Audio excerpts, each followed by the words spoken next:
Hello students, good morning. आज अपन ओबीजी discuss करेंगे और आज का अपना ओबीजी का चैप्टर है amenorrhoea.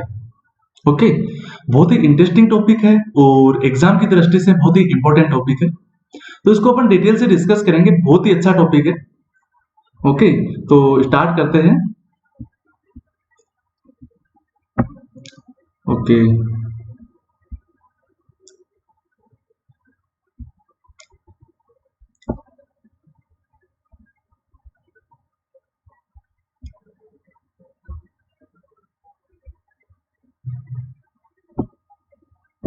Good, let's now amenorrhoea. Okay, अपना टॉपिक का नाम है एमेनोरिया। एमेनोरिया का मीन समझते सबसे पहले एमेनोरिया होता क्या है। ए प्लस मेनोरिया, अंडरस्टैंड? ए प्लस मेनोरिया, समझ गया?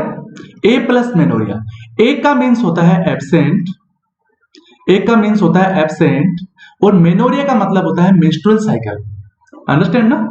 ए का मीन्स एब्सेंट और मेनोरिया का मीन्स मेंस्ट्रुअल साइकिल। यानी मेंस्ट्रुअल साइकिल का एब्सेंट होना क्या कहलाता है? एमेनोरिया कहलाता है। ओके, इसको एक दूसरे नाम से भी जाना जाता है, इसका नाम होता है मेनोस्टेसिस। इसको भी अपन तोड़ के देखते हैं। मेनो प्लस स्टेसिस, स्टेसिस।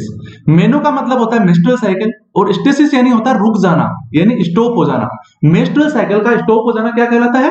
एमेनोरिया कहलाता है। यानी मेनोस्टेसिस किसको बोलते हैं? एमेनोरिया को बोलते हैं।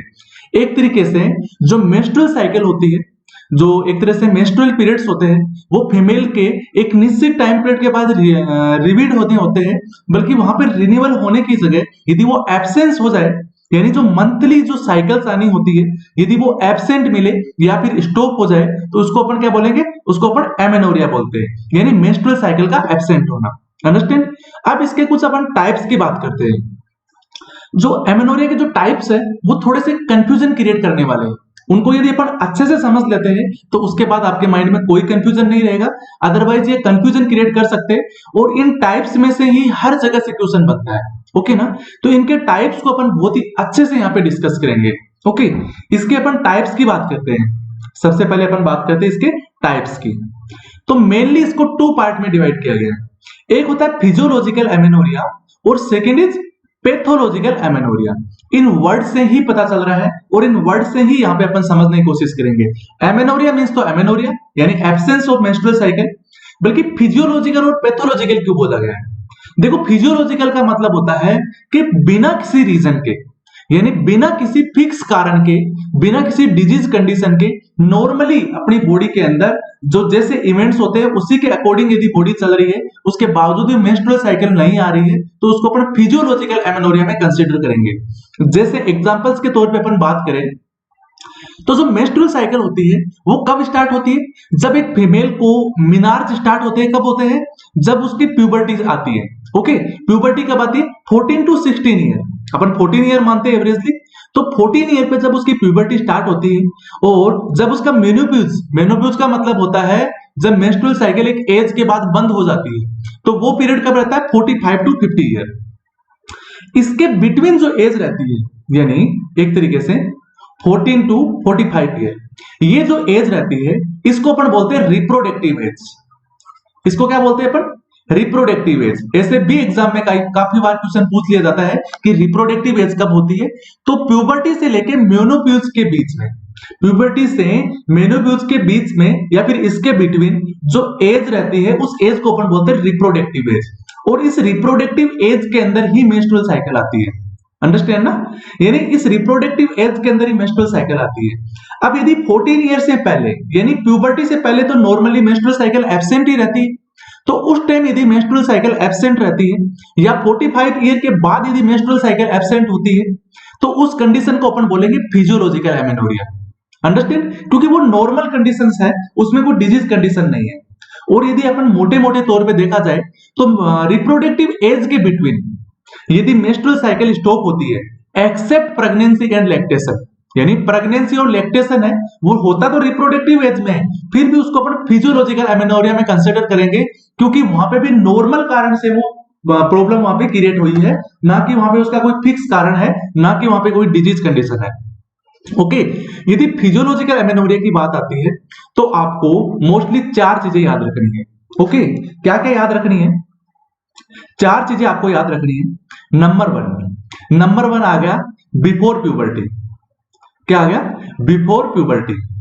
प्यूबर्टी से पहले मेंस्ट्रुअल साइकिल एब्सेंट है तो वो फिजियोलॉजिकल एमेनोरिया में कंसीडर करेंगे। नंबर 2, उसके बाद आता है after reproductive age. After reproductive age, understand ना? आफ्टर रिप्रोडक्टिव एज उसको क्या बोलेंगे? मेनोपॉज बोलेंगे। वो भी किसमें होगा? फिजियोलॉजिकल एमेनोरिया में कंसीडर करेंगे। प्रेगनेंसी के अंदर मेंस्ट्रुअल साइकिल नहीं आ सकती। ओके, उसके अंदर एंडोमेट्रियम सेडोप नहीं होती है तो वो क्या है? वो फिजियोलॉजिकल एमेनोरिया है। क्यों नहीं होती इसके बारे में भी अपन यहीं पे डिस्कस करेंगे नेक्स्ट स्लाइड के अंदर। उसके बाद नंबर 4 अपन बात करते हैं लैक्टेशन। जब एक लैक्टेटिंग मदर होती है तो वहां प्रोलैक्टिन के एक्सेसिव प्रोडक्शन के कारण, प्रोलैक्टिन के बहुत ही ज्यादा सीक्रेट होने के कारण से वहां पे मेंस्ट्रुअल साइकिल नहीं आती है तो उसको भी अपन किसमें कंसीडर करेंगे? फिजियोलॉजिकल एमेनोरिया में।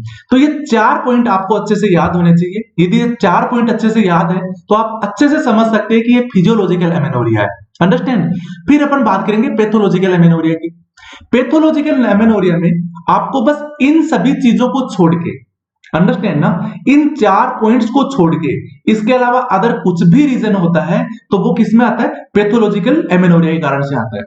हो सकता है रिप्रोडक्टिव सिस्टम में, जिसके रीजन की अपन बात कर रहे हैं, रिप्रोडक्टिव सिस्टम इन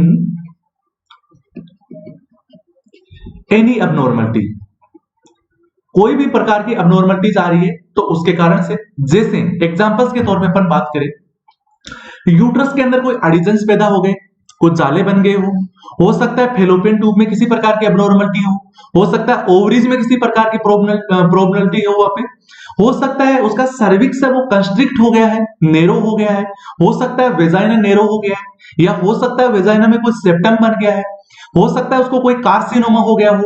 ऐसे बहुत सारे रीजंस हो सकते हैं। पॉलीसिस्टिक ओवेरियन डिजीज हो सकती है। कोई भी डिजीज कंडीशन होती है तो उसके कारण से यदि एमेनोरिया होता है तो उसको अपन पैथोलॉजिकल एमेनोरिया में कंसीडर करेंगे। इनके एग्जांपल्स को अपन 1 बाय 1 आगे डिस्कस करेंगे। ओके, अब आप फिजियोलॉजिकल और पैथोलॉजिकल दोनों एमेनोरिया को अच्छे से समझ चुके हैं। इसके बाद भी एक प्रॉब्लम है कि इन दोनों के दो टाइप्स होते हैं। फिजियोलॉजिकल एमेनोरिया होता है वो भी 2 तरह का होता है और पैथोलॉजिकल एमेनोरिया होता है वो भी 2 तरह का होता है। जो फिजियोलॉजिकल एमेनोरिया है वो 2 तरह का होता है। एक तो होता है प्राइमरी फिजियोलॉजिकल एमेनोरिया और दूसरा होता है सेकेंडरी फिजियोलॉजिकल एमेनोरिया। अंडरस्टैंड? और पैथोलॉजिकल एमेनोरिया होता है, ये भी 2 तरह का होता है। एक होता है प्राइमरी पैथोलॉजिकल एमेनोरिया और second is secondary pathological amenorrhoea. तो इन चारों को अपन डिटेल से और समझते हैं। अभी आपने सिर्फ एक एमेनोरिया की बात करें तो absence of menstrual cycle, second point की बात करें तो एमेनोरिया के अंदर फिजियोलॉजिकल और पैथोलॉजिकल एमेनोरिया को आपको डिफरेंशिएट करना आना चाहिए। अंडरस्टैंड? कि सबसे पहले आप क्या करेंगे कि ये फिजियोलॉजिकल है या पैथोलॉजिकल है, उसके बाद आप उससे डिफरेंशिएट करेंगे कि फिजियोलॉजिकल के अंदर है तो प्राइमरी है या सेकेंडरी है, यदि पैथोलॉजिकल के अंदर है तो प्राइमरी है या सेकेंडरी है, ये आपको वहां पे डिफरेंशिएट करना आना चाहिए। ओके, तो सबसे पहले अपन फिजियोलॉजिकल की बात करेंगे। फिजियोलॉजिकल एमेनोरिया का मतलब होता है कि नॉर्मली ऐसी प्रॉब्लम्स जिसके अंदर एक बार तो मेंस्ट्रुअल साइकिल आ गई हो या फिर कभी आया ही नहीं हो। ओके, यानी प्राइमरी के अंदर बात करेंगे, देखो फिजियोलॉजिकल एमेनोरिया में किस किस चीज को कंसीडर करेंगे, ये 4 पॉइंट है। अंडरस्टैंड? बिफोर प्यूबर्टी, यानी बिफोर प्यूबर्टी का मतलब है प्राइमरीली यानी पहली बार, सेकेंडरी यानी सेकेंड बार। तो प्राइमरीली यानी प्राइमरी के अंदर आएगा कि उसको आज तक मेंस्ट्रुअल साइकिल आया ही नहीं बल्कि वो नॉर्मल रीजन है, यानी बिफोर प्यूबर्टी। बिफोर प्यूबर्टी किसका है? Primary amenorrhoea. Understand? Before puberty किसको है? प्राइमरी एमेनोरिया है। और यदि सेकेंडरी फिजियोलॉजिकल अपन एमेनोरिया की बात करेंगे तो उसमें क्या आएगा? आफ्टर रिप्रोडक्टिव एज के अंदर अपन बात करते हैं तो मेनोपॉज हो गया, वो किस में आएगा? सेकेंडरी फिजियोलॉजिकल एमेनोरिया है। सेकेंडरी यानी एक बार तो उसको आ गया था बल्कि रिप्रोडक्टिव एज के बाद नॉर्मल कंडीशंस में उसका स्टॉप हो गया क्योंकि उसकी ओवरी ने वहां पे जो गोनाडोट्रोपिन हार्मोन है उनका रिस्पांस देना बंद कर दिया और एक निश्चित टाइम पीरियड के बाद, यानी एक रिप्रोडक्टिव एज के बाद ओवरी बोलती है भाई अब मैं ओवुलेट नहीं कर सकती, उसके बाद मेंस्ट्रुअल साइकिल बंद हो जाती है, तो वो नॉर्मल रीजन है, तो उसको भी अपन किसमें कंसीडर करेंगे? सेकेंडरी फिजियोलॉजिकल एमेनोरिया में। यदि प्रेगनेंसी हो गई है, तो प्रेगनेंसी हुई तो एक बार तो उसको वहां पे मेंस्ट्रुअल साइकिल आ गई थी, उसके बाद बंद हुई है, बल्कि रीजन नॉर्मल है, कोई ठोस कारण नहीं है यहाँ पे, उसको भी अपन किसमें कंसीडर करेंगे? सेकेंडरी एमेनोरिया में कंसीडर करेंगे। इसके बाद अपन लैक्टेटिंग मदर की बात करेंगे, तो जब तक लैक्टेशन कराएगी मदर, तो एक तरह से जनरली नेचुरल कॉन्ट्रासेप्टिव का काम करता है, यानी तब तक उसको प्रेगनेंसी नहीं हो सकती। क्यों नहीं हो सकती? जब तक एक लैक्टेटिंग मदर होती है, वो लैक्टेशन कराती रहती है, तब तक उसको ओवुलेशन नहीं होता, इसी कारण से वहां प्रेगनेंसी का कोई डर नहीं होता है, और ओवुलेशन इसीलिए नहीं होता क्योंकि वहां पे मेंस्ट्रुअल साइकिल भी नहीं आ रही है, तो वो भी किसमें होगा? सेकेंडरी फिजियोलॉजिकल एमेनोरिया में होगा। तो आप यहां पे जो 4 पॉइंट अपन ने देखे हैं, इन 4 पॉइंट में से जो नंबर 1 वाला पॉइंट है उसको अपन प्राइमरी फिजियोलॉजिकल एमेनोरिया में कंसीडर करेंगे। जो सेकेंडरी फिजियोलॉजिकल एमेनोरिया में point number 2nd, 3rd and 4th, इन तीनों पॉइंट को अपन कहां डिस्कस करेंगे? सेकेंडरी एमेनोरिया में कंसीडर करेंगे। तो अब आप फिजियोलॉजिकल एमेनोरिया को समझ गए, यानी एक बार भी कभी मेंस्ट्रुअल साइकिल नहीं आई, कभी आई नहीं अभी तक उसको, तो उसको प्राइमरी फिजियोलॉजिकल एमेनोरिया बोलेंगे, और एक बार आने के बाद किसी रीजन से स्टॉप हो रही है तो वो क्या हुआ? Secondary amenorrhoea. ये बात तो फिजियोलॉजिकल और पैथोलॉजिकल दोनों पे लागू होती है, यानी प्राइमरी का मतलब है एक बार भी नहीं आई, सेकेंडरी का मतलब है एक बार आ गई पर दोबारा बंद हो गई। उसके बाद अपन कंसीडर करेंगे कि फिजियोलॉजिकल में नॉर्मल रीजन के कारण से, पैथोलॉजिकल में किसी डिजीज कंडीशन के कारण से। तो फिजियोलॉजिकल में प्राइमरी किसको माना? बिफोर प्यूबर्टी है, एक बार भी नहीं आई और उसका कोई ठोस कारण भी नहीं है, क्योंकि वहां पे उसका एलिजिबिलिटी नहीं है अभी मेंस्ट्रुअल साइकिल आने की।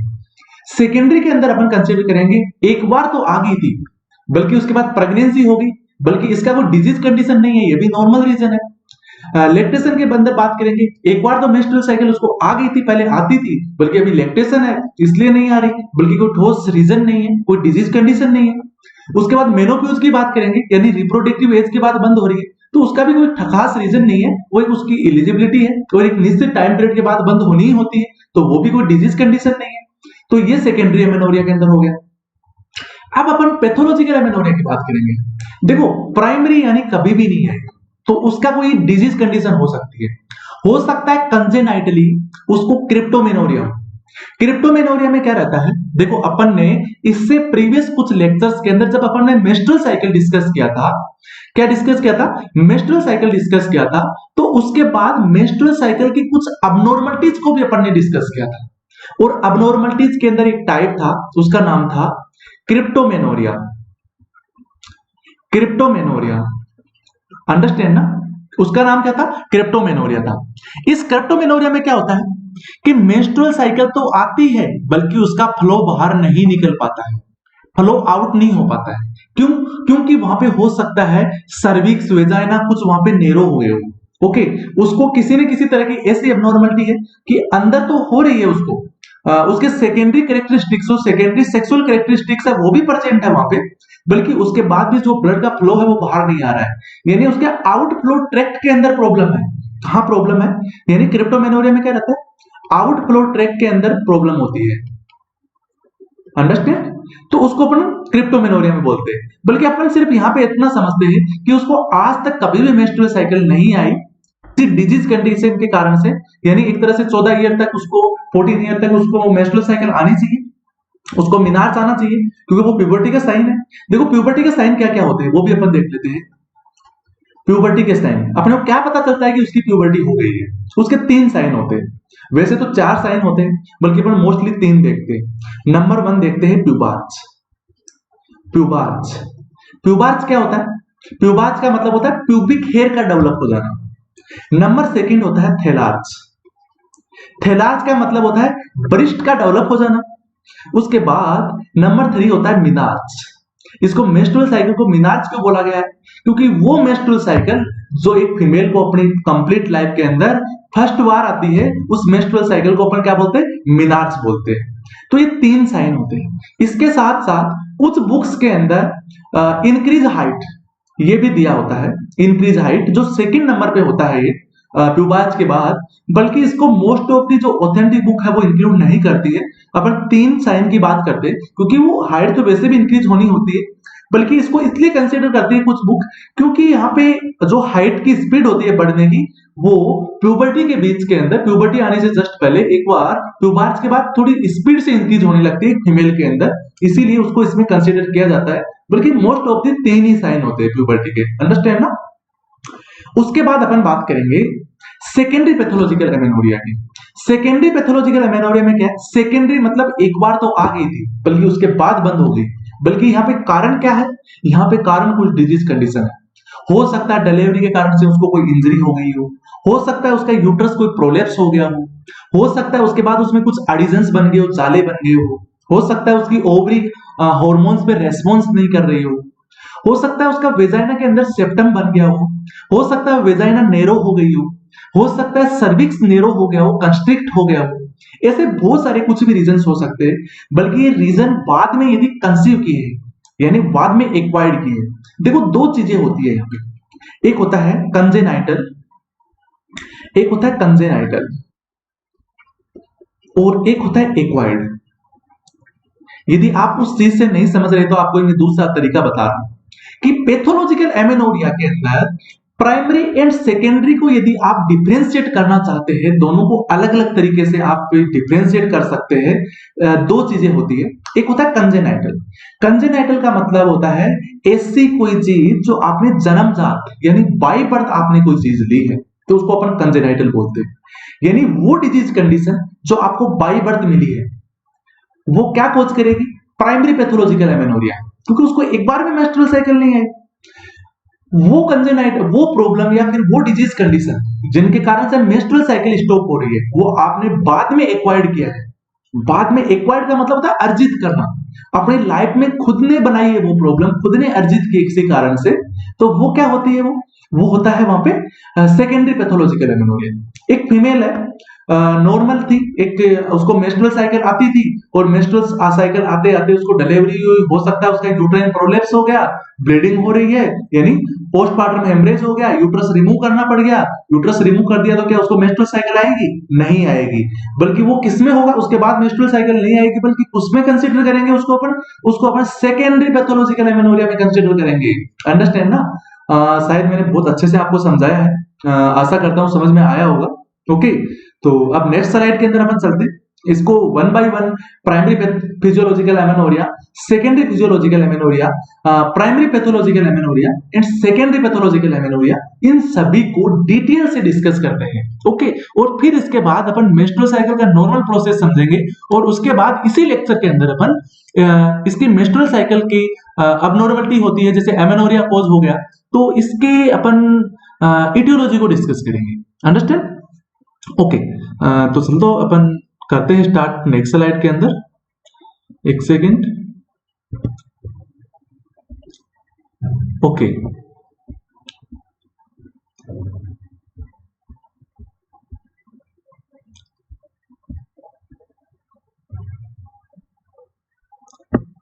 Okay good. फिर अपन बात करते हैं एमेनोरिया को अपन ने 2 तरीके से डिवाइड किया था, एक अपना फिजियोलॉजिकल एमेनोरिया था और सेकंड का था पैथोलॉजिकल एमेनोरिया था। अब सबसे पहले अपन फिजियोलॉजिकल एमेनोरिया को देखेंगे, वो अपना एक ओवरव्यू था जो अपन ने प्रीवियस स्लाइड के अंदर जो समझा है वो मैंने आपको ओवरव्यू बताया है, उन्हीं सभी चीजों को डिटेल से डिस्कस और करेंगे यहाँ पे। अंडरस्टैंड ना, एग्जाम की दृष्टि से बहुत इंपॉर्टेंट टॉपिक है, इसको अच्छे से समझिएगा आप, ठीक है। तो फिजियोलॉजिकल एमेनोरिया की डेफिनेशन होती है absence of menstruation for completely normal reason. देखो मेंस्ट्रुअल साइकिल स्टॉप हो रही है, एब्सेंस हो रही है, दिस इज एमेनोरिया। अंडरस्टैंड। इसके बाद कंप्लीटली नॉर्मल रीजन यानी नॉर्मल कारण है, कंप्लीटली कोई स्पेसिफिक रीजन नहीं है, मींस कोई भी डिजीज कंडीशन नहीं है, यानी नो डिजीज कंडीशन। ओके, एक सेकेंड। ओके, इसके बाद अपन फिजियोलॉजिकल एमेनोरिया के टाइप्स की बात करेंगे, तो वो अपन ने 2 टाइप वहां पे डिस्कस किए थे। नंबर 1 प्राइमरी फिजियोलॉजिकल एमेनोरिया और सेकंड क्या था, सेकंड था सेकेंडरी फिजियोलॉजिकल एमेनोरिया। ठीक है, तो यहां पे अपन सबसे पहले प्राइमरी की ही बात करेंगे।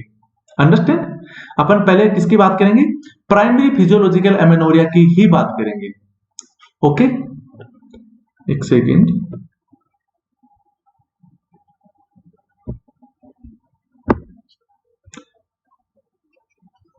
ओके, एक सेकेंड, थोड़ा सा सेटिंग प्रॉब्लम।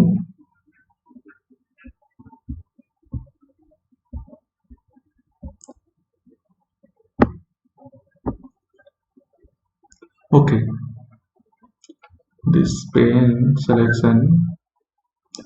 ओके, थोड़ा पेन सिलेक्शन की थोड़ा प्रॉब्लम आ रही है इसके अंदर।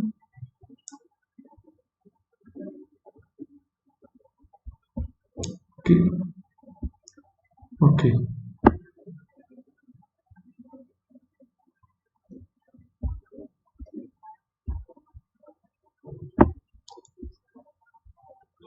गुड।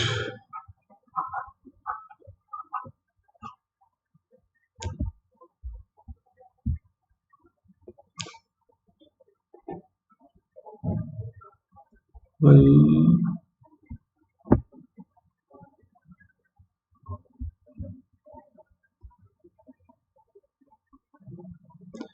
एक सेकेंड, थोड़ा सा प्लीज।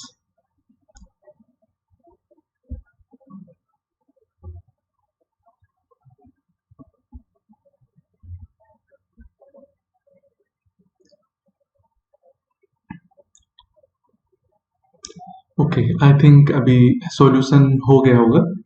ठीक है,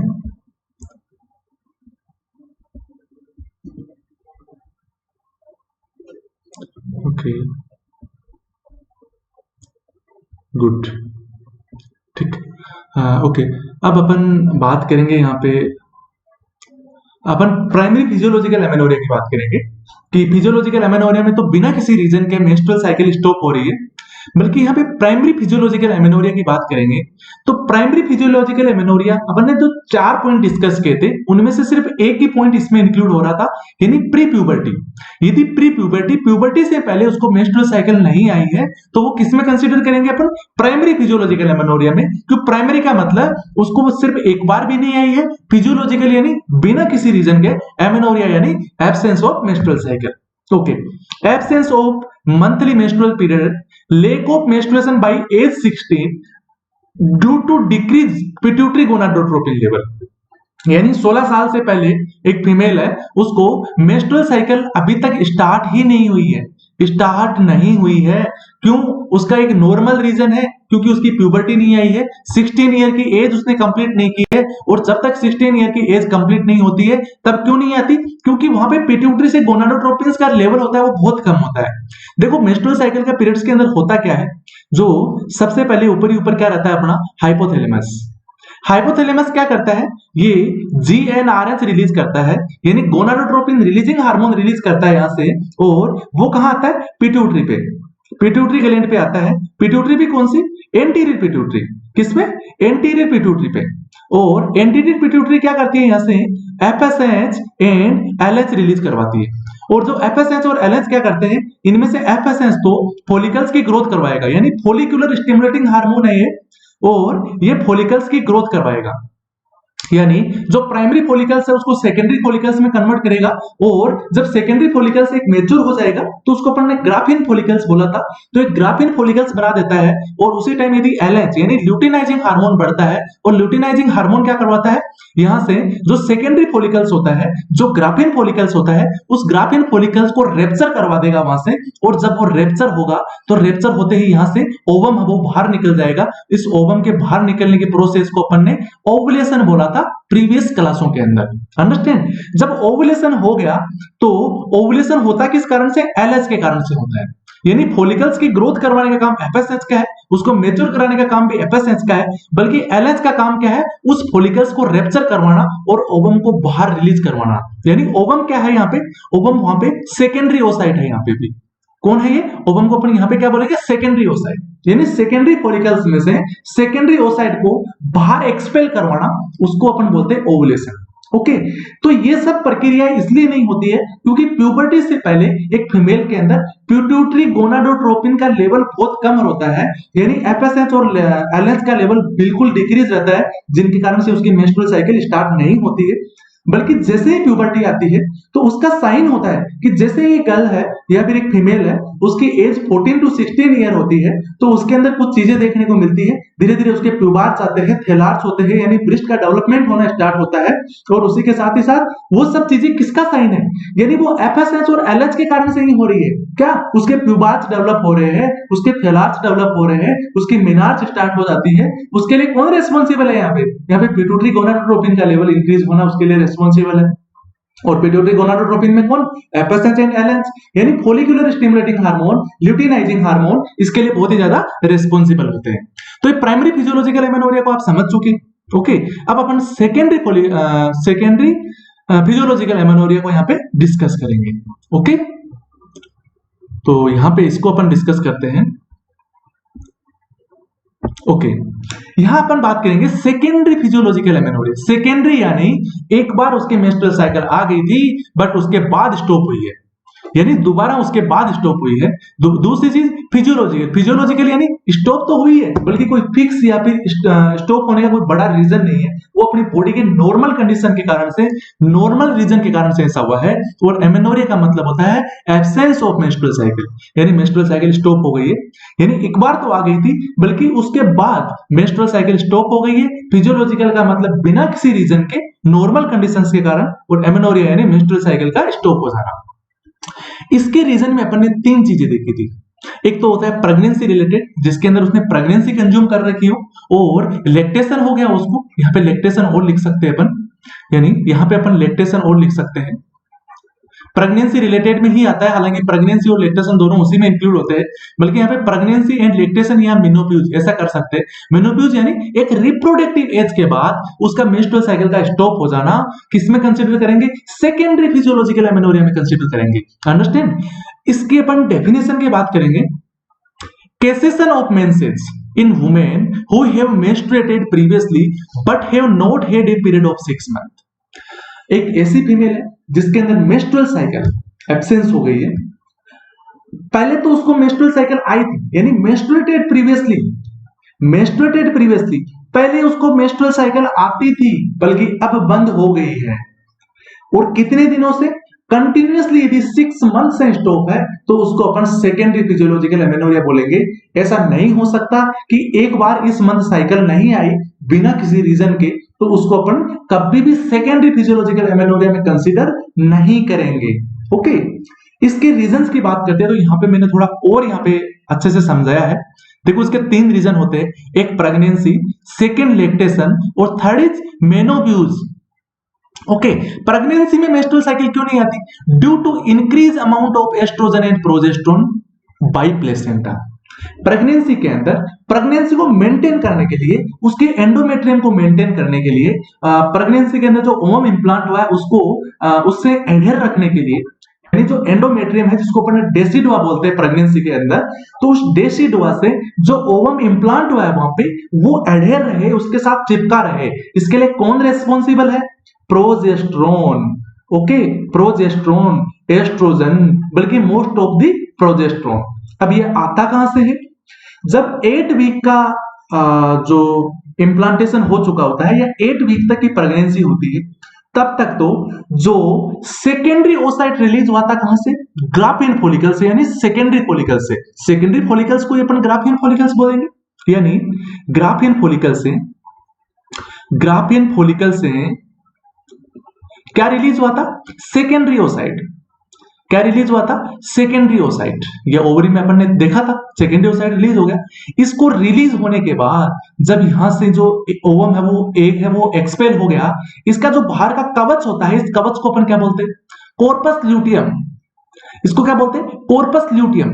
इस कॉर्पस ल्यूटियम का काम क्या रहता है कि जब तक इससे एक शर्त होती है, ये बोलता है, ओवम को बोलता है, सेकेंडरी ओसाइट को बोलता है, भाई तू जा, तेरा काम कर। अब वो बोलता है, भाई मैं वहां पे काम तो कर लूंगा, बल्कि मेरे पास वहां घर बार नहीं है। ओके, तो वो क्या क्या बोलेगा कि जब तक तू तेरे प्लेसेंटा वहां नहीं बढ़ा लेगा, तब तक तेरे को एस्ट्रोजन और प्रोजेस्टेरोन में दूंगा। ओके, यानी एस्ट्रोजन और प्रोजेस्टेरोन क्या है, एक तरीके से उसको मेंटेन करने के लिए हार्मोन, एक तरह से आप न्यूट्रिशन समझ सकते हैं कि जब तक, यानी एक अनएम्प्लॉयमेंट है, एक बेरोजगार पर्सन है, तो उसकी अच्छी नौकरी लगे 1 लाख रुपए महीने की, बल्कि उसके पास इतना पैसा नहीं है कि मैं वहां पे जाके, सैलरी तो 1 महीने बाद मिलेगी, सैलरी तो 1 महीने बाद मिलेगी, बल्कि वो कहेगा कि यार मैं वहां जाके रहूंगा, नौकरी करने जाऊंगा, तो मुझे 1 महीने बाद तो 1 लाख रुपए महीने की सैलरी मिल जाएगी, क्योंकि मैं खुद मेरा अर्जित कर लूंगा वहां पे, बल्कि जाते ही वहां पे रूम लूंगा, मैं खाना पकाऊंगा, वो सब चीजें कहां से आएगी? हो सकता है वहां पे 20,000 रुपए महीने का उसको खर्चा चाहिए, वो कहां से आएगा? तो वहीं पे कोई उसका दोस्त होगा, वो दोस्त उसको कहेगा, भाई इतने दिन साथ रहे अपन, अपनी इतनी अच्छी दोस्ती है, तेरे को 20,000 रुपए मैं दूंगा, कब तक? जब तक तेरी सैलरी नहीं आती है, पर जिस दिन सैलरी आ जाए उस दिन से तू आत्मनिर्भर वहां पे हो जाना। अंडरस्टैंड? तो उसी तरीके से यहाँ पे जो ओवम सेकेंडरी ओसाइट जो रिलीज होके जा रहा है, उसको कॉर्पस ल्यूटियम क्या बोलता है, भाई तेरे साथ इतने दिन रहा था, तेरे को मेरे अंदर रखा था, तो जब तक तू तेरी प्लेसेंटा नहीं बना लेता है, तब तक मेरी गारंटी है तेरे को खर्चा देने की। ओके, और वो तब तक उसको क्या देगा? एस्ट्रोजन एंड प्रोजेस्टेरोन देगा। कब तक देगा? जब तक वो अपनी प्लेसेंटा वहां पे डेवलप नहीं कर लेता है। अंडरस्टैंड? जब वो वहां पे प्लेसेंटा बना लेगा, तो यहाँ पे उसको रिप्लाई आएगा, वहां से नेगेटिव फीडबैक मिलेगा, भाई अब अपनी प्लेसेंटा बना लिए, अब अपना घर बन गया है, तो तेरा बंद कर दे सिस्टम। ओके, तो जो प्रोजेस्टेरोन एस्ट्रोजन रहता है, ये क्या करते हैं, इनका अमाउंट इंक्रीज रहता है, तो उससे प्रेगनेंसी मेंटेन रहती है। अंडरस्टैंड? इसके बाद अपन लैक्टेशन की बात करेंगे। तो लैक्टेशन में क्या रहता है, यहाँ पे प्रोलेक्टिन का लेवल इंक्रीज रहता है। जो प्रोलेक्टिन होता है, इसकी कभी भी मेंस्ट्रुअल साइकिल होने के साथ बनती नहीं है। ओके, जब तक प्रोलेक्टिन रहता है, तब तक वहां पे ओवुलेशन नहीं हो पाता है। अंडरस्टैंड? तब तक क्या नहीं होगा, वहां पे ओवुलेशन नहीं होगा, यानी एलएच का लेवल नहीं बढ़ने देगा। जो प्रोलेक्टिन है, उसका यदि लेवल बढ़ा हुआ रहेगा, तो ये एलएच को लेवल को बढ़ने नहीं देगा। किसका नहीं बढ़ने देगा? ये एलएच के लेवल को डिक्रीज रखेगा, और जब एलएच का लेवल डिक्रीज रहेगा, तो क्या होगा, वहां पे ओवुलेशन ही नहीं होगा, और ओवुलेशन नहीं होगा तो मेंस्ट्रुअल साइकिल नहीं आएगी। कॉमन सी बात है। अपन एक तरीके से देखते कि एक लैक्टेटिंग मदर है, एक प्रेगनेंसी हुई, प्रेगनेंसी के बाद एक गायनेकोलॉजिस्ट होता है, वो उसको एडवाइस करती है कि आप जब तक एक एक्सेसिव फीड करवाते हैं बच्चे को, तब तक आपको कोई कॉन्ट्रासेप्शन यूज करने की जरूरत नहीं है। क्यों नहीं है? क्योंकि तब तक उसको प्रेगनेंसी हो ही नहीं सकती। अंडरस्टैंड ना? क्या नहीं हो सकती उसको? तब तक प्रेगनेंसी ही नहीं हो सकती उसको। क्यों नहीं हो सकती? क्योंकि वहां पे एलएच का लेवल है वो डिक्रीज रहेगा। ओके, और एक तरीके से एग्जाम में क्वेश्चन आता है कि एक प्रेग्नेंट फीमेल है, सॉरी एक लैक्टेटिंग मदर है, उसको कितने टाइम तक कॉन्ट्रासेप्शन यूज करने की जरूरत नहीं होती? तो 3 मंथ तक तो अपन बोल सकते हैं कि 3 मंथ तक तो उसको बिल्कुल भी यूज करने की जरूरत नहीं है, यानी 3 मंथ तो उसकी प्रेगनेंसी हो ही नहीं सकती, क्योंकि तब तक एक्सेसिव प्रोलेक्टिन उसकी बॉडी के अंदर सीक्रेट होगा। प्रोलेक्टिन का काम क्या होता है, इसको भी थोड़ा सा अपन समझ लेते हैं कि देखो एक ब्रेस्ट है, ब्रेस्ट के ऊपर मिल्क को, यानी एक तरीके से बच्चे को फीड कराने के लिए 2 हार्मोन रेस्पॉन्सिबल होते हैं। ओके, 2 होते हैं, एक होता है ऑक्सीटोसिन, एक होता है प्रोलेक्टिन, एक होता है प्रोलेक्टिन। अंडरस्टैंड? अब इन दोनों हार्मोन का कैसे कैसे रोल रहता है। प्रोलेक्टिन क्या करता है, प्रोलेक्टिन मिल्क का प्रोडक्शन करवाता है, यानी ये क्या करवाएगा, मिल्क प्रोडक्शन, मिल्क का प्रोडक्शन करवाएगा। और ऑक्सीटोसिन क्या करवाएगा, ऑक्सीटोसिन वहां पे जो उसकी सेल्स होती है, उस सेल्स का वहां पे कॉन्ट्रैक्शन करवाएगा। ओके, वहां पे कुछ डक्ट्स होते हैं जो मिल्क को स्टोर करके रखते हैं, प्रोलेक्टिन के से मिल्क बनने के बाद उसको वहां पे कॉन्ट्रैक्ट करवाता है, और मिल्क वहां से इजेक्शन होता है। जो मिल्क इजेक्शन होता है, वो जब एक बच्चा होता है, वो निपल्स को जब सक करता है, उसी टाइम वहां पे ऑक्सीटोसिन रिलीज होता है। ऑक्सीटोसिन एनी टाइम रिलीज नहीं होता है, जब भी ये एक तरीके से ब्रेस्ट है, जब बच्चे का मुंह यहाँ पे लगेगा ऑटोमेटिकली, तो यहाँ से कुछ सेल्स है जो नर्व होती है, नर्व एंडिंग होती है, वो वहां पे संकेत देती है किसको, यहाँ पे जो सेल्स होते हैं, जो एसिनिक सेल होती है, यहाँ पे कुछ ग्लैंड्स होती है उसके नीचे, जिसमें मिल्क स्टोर रहता है। मिल्क को बनाता कौन है, प्रोलेक्टिन हार्मोन बनाता है। यानी मिल्क के फॉर्मेशन के यदि क्वेश्चन पूछा जाए, तो आपको आंसर क्या करना है, प्रोलेक्टिन करना है। ओके, और जब मिल्क को इजेक्ट करवाने के लिए, ब्रेस्ट फीड करवाने के लिए कौन रेस्पॉन्सिबल होता है, तो वो होता है ऑक्सीटोसिन। तो जैसे ही बच्चा यहाँ पे मुंह लगाएगा, यहाँ पे टच करेगा, तो ऑटोमेटिकली वहां से ऑक्सीटोसिन रिलीज होगा, और वो यहाँ पे कॉन्ट्रैक्शन करवा के मिल्क को बाहर निकालेगा। इसको अपन एक क्वेश्चन भी आता है, इसको अपन लेट डाउन रिफ्लेक्स बोलते हैं। इसको क्या बोलते हैं, इसको अपन लेट डाउन रिफ्लेक्स बोलता है, आपको ये भी याद रखना है। अंडरस्टैंड ना? तो ये हो गया प्रोलेक्टिन का रोल। अब अपन नंबर 3 के अंदर होता है मेनोप्यूज। मेनोप्यूज को डिस्कस करते हैं। इस मेनोप्यूज के अंदर क्या सिस्टम रहता है, मेनोपॉज में क्या रहता है कि जो ओवरी होती है वो ओवरी जब वहां से मेंस्ट्रुअल साइकिल को करवाने के लिए कौन रेस्पॉन्सिबल है? हाइपोथैलेमस। हाइपोथैलेमस के बाद पिट्यूटरी ग्लैंड। पिट्यूटरी ग्लैंड क्या करवाएगी? एफएसएच और एलएच रिलीज करवाएगी और बोलेगी ओवरी पे जा और मेंस्ट्रुअल साइकिल करवा दे। बल्कि ओवरी होती है एक निश्चित टाइम पीरियड के बाद, यानी एक रिप्रोडक्टिव एज के बाद रेस्पॉन्स करना बंद कर देती है। क्या रेस्पॉन्सिबल? कि भाई तू कितना भी आ, अब मेरी हिम्मत नहीं है क्या करने की? ओवुलेशन करवाने की। मैं वहां पे ओवुलेशन नहीं करवा सकती। ओके, तो वहां से हार्मोन तो आते हैं, एफएसएच और एलएच तो आता है, बल्कि उसका रेस्पॉन्स देना ओवरी बंद कर देती है कि मेरी हिम्मत नहीं है, मैं यहाँ पे ओवुलेशन नहीं करवा सकती। और धीरे धीरे धीरे धीरे एक आपके घर पे कोई पर्सन आ रहा है और आप उसके रेस्पॉन्स देते हो तो वो बहुत ही इंटरेस्ट से आपके पास आएगा। जब आप रेस्पॉन्स देना बंद कर देते हैं तो वो धीरे धीरे धीरे धीरे आना बंद करेगा और एक टाइम ऐसा आएगा जब आप उसको गेट पे आके वो आवाज लगाएगा और आप बिल्कुल रेस्पॉन्स नहीं देंगे तो वो धीरे धीरे आना ही बंद हो जाएगा। ओके, तो उसी तरीके से गोनाडोट्रोपिन का जो लेवल है वो रेस्पॉन्स नहीं देने के कारण से धीरे धीरे वो बंद हो जाता है। तो मेनोपॉज में क्या रहता है? Ovary unresponsive to stimulus of gonadotropin level. Understand? तो ये सेकेंडरी फिजियोलॉजिकल एमेनोरिया अपना कंप्लीट हुआ। अब अपन पैथोलॉजिकल एमेनोरिया को यहां पे डिस्कस करेंगे। किसको करेंगे? Pathological amenorrhoea. पैथोलॉजिकल नाम से ही पता चल रहा है, नाम से ही पता चल रहा है कोई न कोई प्रकार की डिजीज कंडीशन है। क्या है? किसी न किसी तरह की डिजीज कंडीशन है, और डिजीज कंडीशन है इसीलिए इसको अपन पैथोलॉजिकल एमेनोरिया बोल रहे हैं। पैथोलॉजिकल कोई डिजीज कंडीशन वहां पे प्रेजेंट है। ओके, और एमेनोरिया यानी absence of menstrual cycle. Okay, absence of menstrual cycle. तो अब अपन यहां पे डिस्कस करेंगे प्राइमरी। प्राइमरी यानी पहली बार, पैथोलॉजिकल यानी किसी डिजीज कंडीशन के कारण से, एमेनोरिया यानी एब्सेंस ऑफ मेंस्ट्रुअल साइकिल। एक बार भी मेंस्ट्रुअल साइकिल नहीं आई बल्कि उसका कारण क्या है? यहाँ पे कोई डिजीज कंडीशन है, नॉर्मल कारण से नहीं है, वो कोई फिजियोलॉजिकल रीजन नहीं है, यहाँ पे पैथोलॉजिकल रीजन है। अंडरस्टैंड? जैसे आपको मैंने एग्जांपल्स के तौर पे वहां पे बताए थे, क्रिप्टोमेनोरिया होता है, कुछ कंजेनाइटल या एक्वायर्ड प्रॉब्लम हो सकती है, उन सभी चीजों के बाद। तो इसमें क्या रहता है कि देखो प्यूबर्टी से पहले यदि मेंस्ट्रुअल साइकिल नहीं आ रही है तो this is primary physiological amenorrhoea. और जब एक निश्चित टाइम के पीरियड के बाद, यानी जब एक प्यूबर्टी के बाद उसको नॉर्मल रीजन के बगैर, नॉर्मल रीजन कौन कौन से हो सकते हैं? प्रेगनेंसी और लैक्टेशन, यानी प्रेगनेंसी और लैक्टेशन को छोड़ के इसके अलावा अदर कोई रीजन के कारण से जब उसको एक वहां पे रिप्रोडक्टिव एज के अंदर उसको मेंस्ट्रुअल साइकिल नहीं आ रही है तो उसको अपन प्राइमरी पैथोलॉजिकल एमेनोरिया में कंसीडर करेंगे। यानी उसको एक बार में मेंस्ट्रुअल साइकिल नहीं आएगी, उसको, इसका एक दूसरा नाम भी है, इसको अपन कंसील्ड एमेनोरिया भी बोलते हैं। क्या बोलते हैं? Concealed amenorrhoea.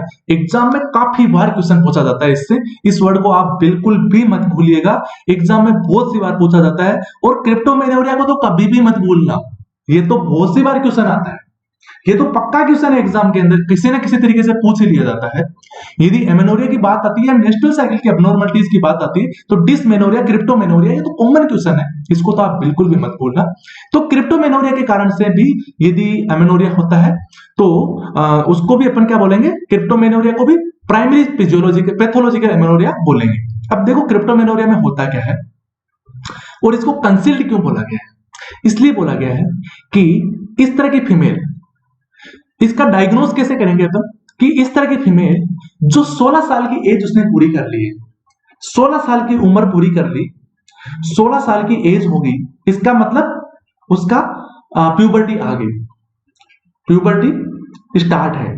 इसके साथ ही साथ उसके अंदर जो सेकेंडरी सेक्सुअल कैरेक्टरिस्टिक्स है, सेकेंडरी सेक्सुअल कैरेक्टरिस्टिक्स है वो भी वहां पे प्रेजेंट है, उसके बावजूद भी वहां पे मेंस्ट्रुअल साइकिल नहीं आ रही। तो अपन क्या सोचेंगे? भाई सेकेंडरी सेक्सुअल कैरेक्टरिस्टिक प्रेजेंट है, इसका मतलब प्यूबर्टी आ गई और एज भी हो गई, तो क्या है? ऑटोमेटिकली कुछ डिजीज कंडीशन है।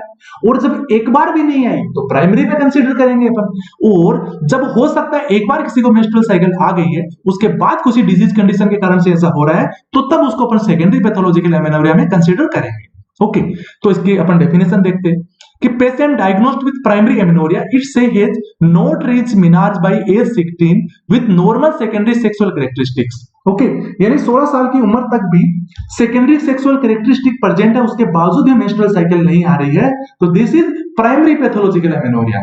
ओके, इसके कोजेस की अपन बात करते हैं तो हाइमन का ऑब्स्ट्रक्शन हो गया, कॉमन सी बात है, उसके एंडोमेट्रियम शेड ऑफ हो रही है, बल्कि हाइमन ऑब्स्ट्रक्शन के कारण से ब्लड का फ्लो बाहर नहीं आ रहा है, आउटफ्लो ट्रैक्ट के अंदर कुछ प्रॉब्लम है। ओके, क्या है आउटफ्लो ट्रैक्ट के अंदर, इसको अपन फॉल्स एमेनोरिया भी बोल सकते हैं। ओके, क्या बोल सकते हैं इसको, फॉल्स एमेनोरिया। देखो दो चीजें होती है फॉल्स एमेनोरिया, एक होता है true amenorrhoea. True amenorrhoea, understand, false amenorrhoea में बोलेंगे प्राइमरी पैथोलॉजिकल एमेनोरिया को, और ट्रू एमेनोरिया में बोलेंगे सेकेंडरी पैथोलॉजिकल एमेनोरिया। ओके, क्यों बोलेंगे, इसका रीजन क्या हो सकता है, सेकेंडरी पैथोलॉजिकल एमेनोरिया क्यों बोलेंगे उसको, ट्रू एमेनोरिया को, क्योंकि इसके अंदर वास्तव में मेंस्ट्रुअल साइकिल स्टॉप है किसी रीजन के कारण से, बल्कि इसके अंदर वास्तविकता में यानी रियलिटी के अंदर मेंस्ट्रुअल साइकिल स्टॉप नहीं है, बल्कि इसका आउटफ्लो ट्रैक्ट एक एंडोमेट्रियम शेड ऑफ हो रही है यूट्रस से, एंडोमेट्रियम शेड ऑफ हो रही है, बल्कि उसको बाहर निकलने के लिए एक ट्रैक्ट चाहिए होता है। क्या, जब वो एंडोमेट्रियम शेड ऑफ होगी सर्विक्स में आएगी, सर्विक्स से वेजाइना से होके बाहर निकल जाएगी, यानी वहां से सर्वाइकल कैनाल से उसके बाद किसमें आएगी, इसके अंदर वेजाइनल कैनाल के थ्रू आएगी। यानी अपन ऐसा बोल सकते हैं ये क्या है, ये यूट्रस है, यूट्रस के अंदर यहाँ पे क्या है, ये सर्विक्स है, सर्विक्स से नीचे ये क्या है, वेजाइनल कैनाल है, ये वेजाइनल कैनाल है, ये सर्वाइकल कैनाल है। ओके, इस सर्वाइकल कैनाल में क्या रहता है, अंदर वाली साइड में इंटरनल ओस रहता है, ओके, और बाहर वाली साइड में एक्सटर्नल ओस रहता है। तो यहां से जो एंडोमेट्रियम है, जो यूट्रस के अंदर की जो लेयर है, ये शेड ऑफ होगी तो सर्वाइकल कैनाल में आएगी, सर्वाइकल कैनाल से वेजाइनल कैनाल से होके बाहर निकलेगी। यहां से यहां तक का जो ट्रैक है इसको बोलेंगे अपन आउटफ्लो ट्रैक। इस आउटफ्लो ट्रैक के अंदर कहीं पे भी इंटरनल ओस के अंदर, पूरी सर्वाइकल कैनाल के अंदर, एक्सटर्नल ओस के अंदर या फिर वेजाइनल कैनाल में किसी भी प्रकार की अबनॉर्मलिटी होगी तो उसके कारण से क्या होगा, वहां पे पैथोलॉजिकल एमेनोरिया में कौन सा, प्राइमरी पैथोलॉजिकल एमेनोरिया। ओके, और ये जो प्रॉब्लम है, ये जो सारी कैनाल की प्रॉब्लम है, यदि ये जन्म से है यानी कंजेनाइटल है, यानी उसको आज तक मेंस्ट्रुअल साइकिल नहीं आई है, this is primary pathological amenorrhoea. और पहले तो भाई नॉर्मल मेंस्ट्रुअल साइकिल आती थी, बल्कि उसके बावजूद उसके बाद कोई रीजन हो गया ऐसा, यानी अपन ने एक्वायर्ड कर लिया कोई उसका रीजन, तो this is secondary pathological amenorrhoea. Understand, उसको क्या बोलेंगे, उसको अपन सेकेंडरी पैथोलॉजिकल एमेनोरिया बोलेंगे। ओके, तो इसमें क्या हुआ, इसके रीजन की अपन बात करें तो कंजेनाइटल रीजन हो सकते हैं, जैसे सर्वाइकल एट्रेसिया हो गया, ट्रांसवेजाइनल सेप्टम हो गया। एक्वायर्ड के अंदर बात करें तो सर्वाइकल स्टेनोसिस हो सकता है, बाद में यदि इस तरह से हो सकता है रीजन, या पहले भी हो सकता है, यानी सर्वाइकल स्टेनोसिस हो बाय बर्थ उसको, या फिर वेजाइनल एट्रेसिया हो, ऐसे कुछ भी रीजन हो सकते हैं जिसमें एक बार भी उसको साइकिल नहीं आई है, और उसका कारण क्या है, कोई डिजीज कंडीशन है, कुछ अबनॉर्मलिटीज है, तो उसको अपन किसमें बोलेंगे, पैथोलॉजिकल एमेनोरिया में कंसीडर करेंगे, और वो भी कौन सा, प्राइमरी पैथोलॉजिकल एमेनोरिया में कंसीडर करेंगे। ओके, अब अपन सेकेंडरी पैथोलॉजिकल एमेनोरिया को देखते हैं यहाँ पे। ओके, समझ में आ रहा है आप लोगों को, okay good. Okay, secondary pathological amenorrhoea, okay, इसके अंदर ट्रू एमेनोरिया, देखो मैंने पहले बताया था आपको कि यदि प्राइमरी पैथोलॉजिकल एमेनोरिया की बात होगी तो फॉल्स एमेनोरिया है। क्यों, क्योंकि वहां पे फॉल्स है, एमेनोरिया हो तो रहा है पर बाहर अपने को दिखाई नहीं दे रहा है, इसलिए अपन मान रहे हैं कि भाई एमेनोरिया ही है। ओके, क्योंकि आउटफ्लो ट्रैक्ट में कुछ ना कुछ प्रॉब्लम है। ट्रू एमेनोरिया में क्या है, इसके अंदर आउटफ्लो ट्रैक्ट में भी प्रॉब्लम हो सकती है, बल्कि अंदर भी कुछ प्रॉब्लम है, उसके अंदर कुछ डिजीज कंडीशन है, तो उसके कारण से एमेनोरिया हो रहा है, तो उसको अपन सेकेंडरी पैथोलॉजिकल एमेनोरिया बोलेंगे। देखो नाम से पता चल रहा है, सेकेंडरी यानी एक बार तो मेंस्ट्रुअल साइकिल आई थी, बल्कि उसके बाद भाई यहाँ तो बंद हो गई। पैथोलॉजिकल यानी कोई अबनॉर्मलिटीज के कारण से, एमेनोरिया यानी मेंस्ट्रुअल साइकिल स्टॉप है, इसको अपन ट्रू एमेनोरिया बोल रहे हैं। इसको क्या बोल रहे हैं अपन, इसको अपन ट्रू एमेनोरिया बोल रहे हैं। ओके, इसके बाद अपन बात करेंगे इसकी डेफिनेशन की। Established menses have ceased for longer than 6 month without physiological reason, किसी बिना फिजियोलॉजिकल रीजन के 6 महीने तक लगातार मेंस्ट्रुअल साइकिल बंद हो गई, तो इसको अपन क्या बोलेंगे, सेकेंडरी पैथोलॉजिकल एमेनोरिया। ओके, क्या बोलेंगे, secondary pathological amenorrhoea without physiological reason. इस वर्ड को ध्यान रखना आपको कि विदाउट फिजियोलॉजिकल रीजन। अब फिजियोलॉजिकल रीजन कौन कौन से होते हैं, बिफोर प्यूबर्टी, प्यूबर्टी आने से पहले मेंस्ट्रुअल साइकिल बंद हो रही है, क्या है ये, फिजियोलॉजिकल रीजन है। लैक्टेशन के कारण से मेंस्ट्रुअल साइकिल स्टॉप हो रही है, क्या है ये? Physiological reason. प्रेगनेंसी के कारण से मेंस्ट्रुअल साइकिल स्टॉप हो रही है, क्या है ये? Physiological reason. तो विदाउट फिजियोलॉजिकल रीजन के यदि मेंस्ट्रुअल साइकिल स्टॉप हो रही है और वो भी कंटिन्यूअसली 6 मंथ तक, तो उसको अपन सेकेंडरी पैथोलॉजिकल एमेनोरिया में कंसीडर करेंगे। अंडरस्टैंड? इसके कॉजेज की अपन बात करेंगे तो ट्यूबुलर एंडोमेट्रियोसिस, देखो यहां पे है, देखो कॉजेज के अंदर अपन बात करें, ये क्या है? ये यूट्रस है। ओके, ऐसा नहीं होता यूट्रस, वो सुंदर होता है, बल्कि यहां अपन बना रहे हैं वो ज्यादा सुंदर नहीं है। ये फेलोपियन ट्यूब है। अब ऐसे मत बोलना कि ऐसा क्या बना दिया सर, ऐसा थोड़ी होता है यूट्रस, ऐसा नहीं होता, मैं आपको समझाने के लिए बता रहा हूं। ओके, ये क्या है? ये यहाँ पे फेलोपियन ट्यूब है। अंडरस्टैंड? अब इस यूट्रस के नीचे सर्वाइकल कैनाल, ये क्या है यहाँ पे? ये क्या है यहाँ पे? Vaginal canal. ये सुंदर सा यूट्रस, ये सुंदर सी सर्वाइकल कैनाल और ये सुंदर सा वेजाइनल कैनाल, समझ गए? ओके, इसके बाद इस आउटफ्लो ट्रैक्ट के अंदर कोई प्रॉब्लम है तो यहां से एंडोमेट्रियम शेडोप तो हो रही है पर बाहर नहीं निकल रही, क्या है? Primary pathological amenorrhoea. यहाँ पे ट्रू एमेनोरिया, इसमें मेंस्ट्रुअल साइकिल बन ही नहीं रही, यहाँ पे एंडोमेट्रियम शेडोप होगी कहां से? बन ही नहीं रही। हो सकता है फेलोपियन ट्यूब में कुछ प्रॉब्लम हो सकता है ओवरी में कुछ प्रॉब्लम हो सकता है यूट्रस में कुछ प्रॉब्लम, यानी आउटफ्लो ट्रैक के ऊपर वाले पार्ट में कहीं पे भी रिप्रोडक्टिव ऑर्गन्स के अंदर प्रॉब्लम है, this is secondary pathological amenorrhoea. Okay, और यूट्रस के नीचे वाले पार्ट में जहां आउटफ्लो ट्रैक्ट में प्रॉब्लम है, this is primary pathological amenorrhoea. Okay, इसके बाद यूट्राइन प्रोलेप्स, देखो ट्यूबुलर एंडोमेट्रियोसिस, इसके कोज की बात करें थे, ट्यूबुलर एंडोमेट्रियोसिस। ट्यूबुलर यानी ट्यूब्स, ट्यूबुलर का मींस यहाँ पे फेलोपियन ट्यूब से है, किससे है? फेलोपियन ट्यूब से है। तो फेलोपियन ट्यूब और एंडोमेट्राइटिस, एंडो यानी एंडोमेट्रियम, आइटिस यानी एंडोमेट्राइटिस, इसके अंदर टाइटिस लगा हुआ है, इसका मतलब है इन्फ्लामेशन है। ओके, तो ट्यूबुलर यानी फेलोपियन ट्यूब के अंदर या एंडोमेट्रियम के अंदर कहीं पे भी इन्फ्लामेशन हो गया है, तो इन्फ्लामेशन के कारण से क्या होगा? वहां पे परफोरेशन होने लग जाएगा और साइकिल नहीं आएगी, क्योंकि वहां पे यदि ट्यूब है, ओके फेलोपियन ट्यूब है, फेलोपियन ट्यूब एक इस तरीके से इसकी लुमेन है, इस लुमेन में यहाँ पे स्विलिंग आ गई तो ये नेरो होगी, तो नेरो होगी तो क्या ओवम इससे निकल के यहाँ आएगा? नहीं आएगा। क्या फर्टिलाइजेशन होगा? नहीं होगा, कुछ भी नहीं होगा, इस तरह की चीजें, मेंस्ट्रुअल साइकिल भी नहीं आएगी। ओके, और यहाँ से यूट्रस की भी एंडोमेट्रियम की ग्रोथ हो पाएगी? स्विलिंग के कारण से नहीं हो पाएगी, इन्फ्लामेशन के कारण से, इन्फ्लामेशन के कारण से नहीं हो पाएगी। तो फिर बात करेंगे यूट्राइन प्रोलेप्स। यूट्रस है, डिलीवरी हुई थी, नॉर्मल डिलीवरी करवाई और गायनेकोलॉजिस्ट ने क्या किया? गायनेकोलॉजिस्ट ने यूट्रस का साइज बड़ा कर दिया यहां से और यूट्राइन प्रोलेप्स हो गया। या हो सकता है बेबी का साइज बड़ा था, हो सकता है यहाँ पे इसने इंसिजन बड़ा लगा दिया, यानी इपिजियोटोमी जब करते हैं, इपिजियोटोमी बड़ी हो गई है, हो सकता है यूट्रस अपनी जगह पे सेटअप नहीं हो पाया है और अपनी नॉर्मल लोकेशन को छोड़ के नीचे खिसक गया है, this is uterine prolapse. Okay, और यूट्राइन प्रोलेप्स हो गया तो साइकिल भी उसकी अब नॉर्मल रहेगी या फिर एब्सेंट भी हो सकती है। क्यों होगी?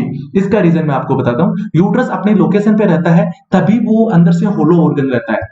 जब वो अपनी लोकेशन को छोड़ के नीचे खिसक जाएगा तो सर्विक्स के ऊपर प्रेशर डालेगा, वेजाइना के ऊपर प्रेशर डालेगा, तो यहां से ये होलो ना रह के सिकुड़ जाएगा और उसके अंदर एंडोमेट्रियम की ग्रोथ नहीं हो पाएगी। तो क्या यूट्राइन प्रोलेप्स के अंदर मेंस्ट्रुअल साइकिल आएगी? नहीं आएगी। और यूट्राइन प्रोलेप्स क्या है? एक प्रकार की पैथोलॉजिकल कंडीशन है। तो पैथोलॉजिकल कंडीशन के कारण से एमेनोरिया हो रहा है, क्या हो गया ये सेकेंडरी पैथोलॉजिकल एमेनोरिया में इसको अपन कंसीडर करेंगे। इसके बाद अपन बात करेंगे एडिशंस की। ओके, किसकी? एडिशंस। एडिशंस का मतलब होता है जाले, मकड़ी के जाले समझते हैं ना, जाले। जाले का मतलब ये होता है कि जब एक पौधा होता है, अपने घर में एक पौधा होता है, ओके, ये अपनी पौधा है, यहाँ पे मिट्टी भरी है, अपन इस पौधे की अच्छी ग्रोथ के लिए क्या करते हैं? कुछ टाइम बाद इस मिट्टी की गोज लगाते हैं। गोज लगाने का मतलब उसको गोंदते हैं, अंदर से उसको हिला देते हैं। क्यों? जब सूर्य की जब किरणें आएगी, पानी आएगा, इसके जो खनिज लवण वगैरह रहेगा, इसका न्यूट्रिशन रहेगा, इसकी जड़ों तक चला जाए और जो पौधा है वो अच्छी ग्रोथ करे। ओके, जब इसके अंदर अपन जाले निकालते हैं, इसको अपन बोलते हैं जाले निकालना, इसको गोंदते हैं ना, अंदर से मिट्टी को हिला देते हैं पूरी को, ये क्या है? इसको जाले निकालना अपन बोलते हैं। जब यूट्रस में भी जाले बन जाएंगे, यानी जाले बन जाएंगे, उसको प्रॉपर ऑक्सीजन नहीं मिलेगी, उसको न्यूट्रिशन नहीं मिलेगा और वो ग्रोथ नहीं करेगी। ओके, तो वो क्या होते हैं? एडिशंस होते हैं, और ग्रोथ नहीं करने के कारण से वो मेंस्ट्रुअल साइकिल बंद हो जाएगी। ओके, तो इस तरह की प्रॉब्लम हो सकती है, जिसके लिए अपन डीएनसी वगैरह करते हैं, डाइट मैनेजमेंट करते हैं, उसका हो सकता है उसको कार्सिनोमा हो गया। देखो एंडोमेट्रियम है, ये क्या है, ये एंडोमेट्रियम। कार्सिनोमा में क्या होगा, एक जगह ट्यूमर बनेगी, और ट्यूमर बनेगी तो भाई ट्यूमर की स्पीड तो बहुत ज्यादा बढ़ती है। कार्सिनोमा में कैंसर है, कैंसर में ट्यूमर की साइज बहुत ज्यादा इंक्रीज होने लग जाएगी। एंडोमेट्रियम के अंदर जितना भी यहाँ पे पोर्शन है, सारा कुछ है, वो ट्यूमर ही खा जाएगी, और एंडोमेट्रियम की ग्रोथ होने नहीं देंगे, मेंस्ट्रुअल साइकिल बंद हो जाएगी। अंडरस्टैंड। इसके बाद पॉलीसिस्ट, पॉली यानी बहुत ज्यादा, सिस्ट यानी सिस्ट बन गई है, बहुत ज्यादा सिस्ट बन गई है, तो उसके कारण से भी हो सकता है कि सेकेंडरी पैथोलॉजिकल एमेनोरिया हो जाए। इन सभी चीजों को अपन किससे मैनेज करते हैं, डीएनसी करते हैं इसके अंदर, यानी dilation and curettage, dilation and curettage, ठीक है। एक होता है D and E, dilation and evacuation, D and C यानी डायलेशन एंड क्यूरेटेज, उसको डायलेट करके अपन बाहर निकालेंगे उन सभी चीजों को, और डाइट मैनेजमेंट करेंगे इस तरह के मरीज के अंदर। अपन फिर उसको हार्मोनल मैनेजमेंट भी कर सकते हैं। यदि किसी की मेंस्ट्रुअल साइकिल बंद है सेकेंडरी पैथोलॉजिकल एमेनोरिया के कारण से, तो उसका अपन क्या करेंगे, उसका हार्मोनल मैनेजमेंट करेंगे, और हार्मोनल मैनेजमेंट में क्या देंगे उसको, clomiphene citrate, clomiphene citrate. Drug of choice है किसकी है ये, drug of choice for ovulation, induce ovulation, यानी इंड्यूस ओवुलेशन के लिए, ओवुलेशन को इंड्यूस करवाने के लिए ऐसी फीमेल। इसके अदर भी कुछ रीजन हो सकते हैं जिसके अपन एक स्पेशल कोज के बारे में बात करेंगे, जो एग्जाम में अभी मोस्टली 2-3 एग्जाम में मैंने क्वेश्चन देखा है, वो क्वेश्चन पूछा जाता है। ओके, जब एक फीमेल है वो कॉन्ट्रासेप्टिव यूज कर रही है, प्रॉपर्टी लगवाती है, बहुत पेन होता है, इरिटेटिंग होती है, परेशान होगी, ओके, और उसके साथ natural contraceptive per day use नहीं होते हैं, पिल्स नहीं खाई जाती है रोज, वो भागेगी और वो जाएगी गायनेकोलॉजिस्ट के पास, वो जाके क्या करवाएगी, वहां पे डिम्पा लगवाएगी, डिम्पा, डीएमपीए, डिम्पा जिसको बोलते हैं डाइमिथाइल प्रोजेस्टेरोन, ओके, तो वो लगवाएगी। और जब उसको डिम्पा लग जाएगा तो वो क्या करवाता है, ओवुलेशन को स्टॉप करवाता है। किसको स्टॉप करवाता है, ओवुलेशन को स्टॉप करवाता है। तब वो डिम्पा थोड़े दिन बाद भी बंद भी कर देगी, वो क्या कहेगी कि भाई अब तो मुझे प्रेगनेंसी चाहिए, 3 साल हो गए मेरे फर्स्ट बच्चे को, 4 साल हो गए, 5 साल हो गए, मुझे बच्चा चाहिए, तब उसको वापस ओवुलेशन स्टार्ट नहीं होता। तो उस कंडीशन में क्या करवाया जाता है, क्लोमिफेन सिट्रेट दिया जाता है उसको ओवुलेशन इंड्यूस करवाने के लिए, कि भाई इतने दिन रोकना था, अब तुम हो जाए स्टार्ट, वापिस हमें चाहिए। तो क्लोमिफेन सिट्रेट का काम क्या है, ओवुलेशन को इंड्यूस करवाना, ओवीयू, ओवुलेशन की मीनिंग यहाँ थोड़ी सी गलत है, OVULATION, ओवुलेशन। तो ओवुलेशन को इंड्यूस कराने के लिए ड्रग ऑफ चॉइस क्या है, क्लोमिफेन सिट्रेट, ओके, वहां पे क्लोमिफेन सिट्रेट देंगे उसको, और वहां पे क्या होगा, उसका इंड्यूस करवाएंगे। ओके, अब अपन नेक्स्ट स्लाइड के अंदर बात करते हैं इसके कुछ अदर, ओके, ठीक है। यहाँ पे अपन समझेंगे मैकेनिज्म ऑफ मेंस्ट्रुएशन। यहाँ पे क्या समझेंगे अपन, मैकेनिज्म ऑफ मेंस्ट्रुएशन। ओके, थोड़ा सा एक सेकेंड, ओके, यहाँ पे क्या समझेंगे अपन, मैकेनिज्म ऑफ मेंस्ट्रुएशन, कि सबसे पहले मेंस्ट्रुएशन आती कैसे, उसके प्रोसेस को समझेंगे, इसकी मैकेनिज्म को समझेंगे। अब मेंस्ट्रुएशन तो अपन पढ़ चुके, फिर भी यहाँ क्यों समझेंगे, क्योंकि इसको अपन समझेंगे तब भी अपने को इसकी इटियोलॉजी समझ में आएगी, ओके, इसीलिए मैं यहाँ पे आपको मैकेनिज्म ऑफ मेंस्ट्रुएशन को समझा रहा हूं। ओके, यहाँ पे अपन मैकेनिज्म ऑफ मेंस्ट्रुएशन को पढ़ेंगे पहले। Okay, good. सबसे पहले ऊपर ही ऊपर मेंस्ट्रुएशन का राजा कौन है, यहाँ पे सबसे बड़ा राजा कौन है, हाइपोथैलेमस। जब एक राजा होता है ना, जब ये बिगड़ जाता है ना, तो पूरी प्रजा बिगड़ जाती है, अंडरस्टैंड ना। जब हाइपोथैलेमस बिगड़ जाता है ना, तो पूरा सिस्टम गड़बड़ा सकता है, क्योंकि राजा है। ओके, तो सबसे पहले बड़ा राजा कौन है, हाइपोथैलेमस। हाइपोथैलेमस क्या करेगा, GnRH यानी गोनाडोट्रोपिन रिलीजिंग हार्मोन यहाँ से रिलीज करेगा। ओके, वो कहां आएगा, वो आएगा एंटीरियर पिट्यूटरी पे आएगा, और एंटीरियर पिट्यूटरी को बोलेगा भाई तेरे वाला योगदान निकाल दे यहाँ पे, और यहाँ पे योगदान क्या है इसका, FSH and LH, follicular stimulating hormone and luteinizing hormone. और वो जाके ओवरी पे जाके FSH तो फोलिकल्स की ग्रोथ करवाएगा, और LH ओवुलेशन करवाएगा, यानी सेकेंडरी ओसाइट को सेकेंडरी फोलिकल से, ग्राफिन फोलिकल से बाहर निकलवा देगा, यानी एक्सपेल करवा देगा, ओवम को फटा देगा वहां से, यानी सॉरी सेकेंडरी फोलिकल्स वहां से फट जाएगा, और वहां से सेकेंडरी ओसाइट वहां से रिलीज हो जाएगा, यानी ओवुलेशन करवाएगा। फिर ओवुलेशन होने के बाद वो तो फेलोपियन ट्यूब में चला गया, फर्टिलाइजेशन के बाद ओवरी क्या करेगी, ओवरी वहां से एस्ट्रोजन रिलीज करेगी और प्रोजेस्टेरोन रिलीज करेगी, ये 2 हार्मोन रिलीज होंगे।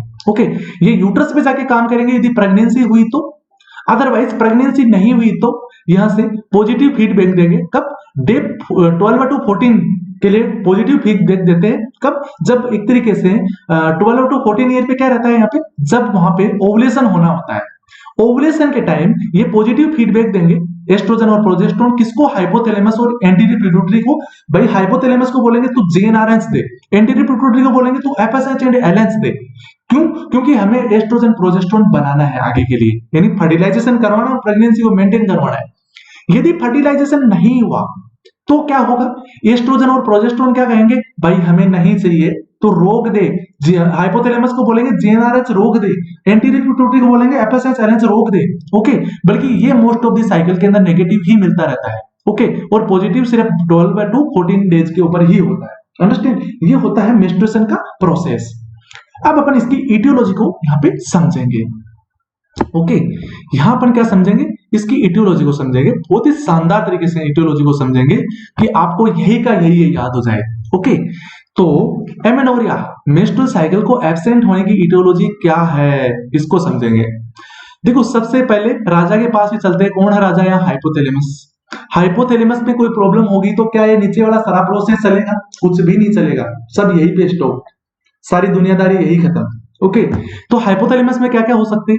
हाइपोथैलेमिक, हाइपो यानी कम, थैलेमिक यानी थैलेमस से निकलने वाले क्या? हाइपोगोनाडिज्म, HYPO है यहाँ पे, हाइपोगोनाडोइज्म यानी गोनाडोटिज्म यानी गोनाडोट्रोपिन्स का लेवल, किसका? GnRH का लेवल। यदि हाइपोथैलेमिक यानी हाइपोथैलेमस की एक्टिविटी यदि कम हो गई तो वहां पे GnRH भी कम रिलीज होगा, और GnRH कम रिलीज होगा तो एंटीरियर पिट्यूटरी से FSH और LH निकलेगा क्या? FSH और LH निकलेगा क्या? बिल्कुल नहीं निकलेगा। और जब FSH और LH नहीं निकलेगा तो क्या ओवरी के ऊपर जाके फॉलिकल्स की ग्रोथ होगी क्या? नहीं होगी। क्या वहां पे LH नहीं निकलेगा तो ओवुलेशन होगा क्या? नहीं होगा। तो क्या मेंस्ट्रुअल साइकिल आएगी? नहीं आएगी। ओके, तो एक तो ये रीजन हो गया हाइपोथैलेमस का। एक वेट रिलेटेड एमेनोरिया हो सकता है, उसका वजन कम हो, वेट रिलेटेड भी एमेनोरिया हो सकता है।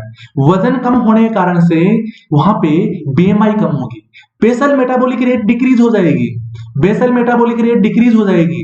और जब बेसल मेटाबॉलिक रेट डिक्रीज होगी तो क्या होगा वहां पे? जब पूरी बॉडी की ग्रोथ नहीं होगी तो भाई फॉलिकल्स की भी ग्रोथ नहीं होगी और वहां पे एमेनोरिया हो जाएगा। इसके रीजन एक एनोरेक्सिया नर्वोसा होता है, एक बुलिमिया नर्वोसा भी होता है। इन दोनों वर्ड को भी अच्छे यहाँ पे समझ लेते हैं। हालांकि इन सभी चीजों को आप साइकेट्रिक में पढ़ेंगे, बुलिमिया नर्वोसा। ओके, एनोरेक्सिया यानी भूख नहीं लगना। एनोरेक्सिया का मतलब होता है भूख नहीं लगना, या फिर अपन बोल सकता है ओरली कुछ ले ही नहीं रहे। नर्वोसा यानी डर के कारण से, उसको डर है मैं मोटी ना हो जाऊं, ऐसा क्यों बोल रहा हूं? इससे कोई फीमेल नाराज मत होना, ना हो जाऊं इसलिए बोल रहा हूं क्योंकि मोस्टली 80-90% जो ये डिसऑर्डर होता है, 100% भी आप बोल सकते हैं, ये सिर्फ फीमेल में होता है। इसलिए ना हो जाऊं ऐसी वो जो वर्ड बोल रहा हूं मैं, वो फीमेल के लिए ही इंडिकेट इसलिए कर रहा हूं क्योंकि फीमेल के अंदर एक तरह से ईटिंग डिसऑर्डर होते हैं। Anorexia nervosa and bulimia nervosa एक दो तरह के डिसऑर्डर है, इनको अपने साइकेट्री के अंदर ईटिंग डिसऑर्डर में पढ़ते हैं। एनोरेक्सिया नर्वोसा में बोलती है फीमेल कि मैं मोटी ना हो जाऊं, वो खाती ही नहीं है ओरली कुछ, और नहीं खाएगी तो BMI की रेट बढ़ेगी नहीं और उसके कारण से ग्रोथ नहीं होगी उसकी। ओके, और कुपोषण का शिकार हो जाएगी। बुलिमिया नर्वोसा में क्या होगा? खा तो लेगी, जीभ चटर पटर कर रही है उसकी, खाएगी, अच्छा स्वादिष्ट सा खाना दिखाई दे रहा है सामने, रोका नहीं जाएगा, खा लेगी वो, पर खा तो लेगी पर उसके बाद में उल्टियां करेगी, यानी वहां पे वोमिटिंग करेगी कि मैं मोटी ना हो जाऊं, इस तरह से वापस वोमिटिंग करेगी। This is bulimia nervosa. Understand? तो anorexia nervosa and bulimia nervosa नहीं भूलेंगे अब तो आप। ओके, तो इस कारण से भी वहां पे क्या हो सकता है? एमेनोरिया हो सकता है। फिर अपन पिट्यूटरी के कारण की बात चलेंगे कि राजा ने बोला कि भाई अपना काम कंप्लीट है, हमारी तरफ से मेंस्ट्रुअल साइकिल करवा दे। उसके नीचे क्या आ गया? सेनापति। सेनापति के अंदर प्रॉब्लम होगी तो भी नीचे प्रजा की बुराई होती है। ओके, तो पिट्यूटरी क्या बोलता है? एक तरह से ये क्या है, यहाँ पे सेनापति है। यह क्या बोलता है कि पिट्यूटरी एडेनोमा हो गया वहां पे। हो सकता है पिट्यूटरी ग्लैंड के अंदर एडेनोमा मतलब वहां पे कोई ट्यूमर डेवलप हो गया है। तो ट्यूमर डेवलप हो गया तो वहां पे FSH और LH है वो प्रॉपर मात्रा में नहीं निकल पाएगा, तो उससे क्या होगा? वहां पे एमेनोरिया कोज होगा। सिहान सिंड्रोम बहुत ही अच्छा क्वेश्चन आता है, इससे बहुत ही अच्छा क्वेश्चन बनता है। सियान सिंड्रोम को यही डिस्कस करेंगे, एक बार आप यही रोक दीजिए इसको। सियान सिंड्रोम को आपको इससे नेक्स्ट स्लाइड के अंदर मैं डिटेल से पढ़ाऊंगा। यहाँ पे सिर्फ कोज पे अपन बात करते हैं। एक होता है हाइपर प्रोलिनेक्टिनेमिया। हाइपर प्रोलेक्टिनेमिया में क्या रहता है कि प्रोलेक्टिन का लेवल बहुत ज्यादा बढ़ गया, और प्रोलेक्टिन का किससे जो जीएनआरएच जो रिलीज होते हैं उनको कम करवाता है, यानी एलएच को कम करवा देता है, तो उसके कारण से ओवुलेशन ही नहीं होगा, क्योंकि प्रोलेक्टिन की एलएच के साथ कभी नहीं बनती है। प्रोलेक्टिन बोलता है कि भाई मैं बढ़ गया तो तेरे को तो कम ही होना है, तेरे को नहीं जाने दूंगा मैं आगे। और जब प्रोलेक्टिन को एक बार मौका मिल गया आगे बढ़ने का, वो एलएच को रोक के रखेगा, और जब तक एलएच नहीं आएगा तब तक ओवुलेशन नहीं होगा। ओके, तो उसके बाद में अपन ये रीजन इसके हो गए। अपन एंडोक्राइन की बात करेंगे, तो एंडोक्राइन में जैसे हाइपोथायरॉयडिज्म है, हाइपोथायरॉयडिज्म में क्या होगा, थायराइड का लेवल कम है, यहाँ पे T3 T4 कम है, T3 T4 यहाँ पे कम हो रहे हैं, तो यहाँ पे क्या होगा इसके अंदर T3 यहाँ पे बेसल मेटाबॉलिक रेट भी कम होगी, क्या होगी, बीएमआई कम होगा, बेसल मेटाबॉलिक रेट, बीएमआर कम होगी, बीएमआई क्या, बीएमआर कम होगी, और बीएमआर कम होगी, बॉडी के अंदर ग्रोथ नहीं हो पाएगी, फॉलिकल्स की ग्रोथ भी नहीं होगी। जब कंप्लीट बॉडी की ग्रोथ नहीं होगी तो फॉलिकल्स की कहां से होगी, तो उसके कारण से क्या होगा, वहां पे मेंस्ट्रुअल साइकिल स्टॉप हो जाएगा। ये एक एंडोक्राइन रीजन होता है। देखो क्वेश्चन ऐसा पूछा जाता है कि एमेनोरिया की इटियोलॉजी के अंदर एंडोक्राइन रीजन क्या हो सकता है, एंडोक्राइन रीजन के बारे में पूछा जाएगा तो हाइपोथायरॉयडिज्म आपको आंसर करना है। यदि पिट्यूटरी से रिलेटेड कोज क्या हो सकते हैं एमेनोरिया के, तो उसके अंदर सिहान सिंड्रोम, हाइपरप्रोलेक्टिनिया, पिट्यूटरी एडिनोमा, ये सभी इसके आंसर होंगे। यदि हाइपोथैलेमस के कोज के बारे में पूछा जाएगा तो hypothalamic hypogonadism, weight related amenorrhoea भी हो सकता है, यानी एनोरेक्सिया नर्वोसा, बुलिमिया नर्वोसा, कुछ भी हो सकता है। बल्कि यहाँ बुलिमिया नर्वोसा मैंने इसलिए नहीं लिखा है क्योंकि वो थोड़ा कम रीजन रहता है, और एनोरेक्सिया नर्वोसा उसको ज्यादा रहता है। क्योंकि बुलिमिया में क्या रहता है, एक बार तो उसने खाना खा लिया, जब तक वो उल्टी करेगी तब तक उसकी बॉडी के अंदर कुछ तो ऑब्जर्व हो ही जाएगा, इसलिए उसको एक ऑथेंटिक कोज में नहीं मानते। यहाँ एनोरेक्सिया नर्वोसा को थोड़ा ज्यादा माना जाता है, अंडरस्टैंड ना।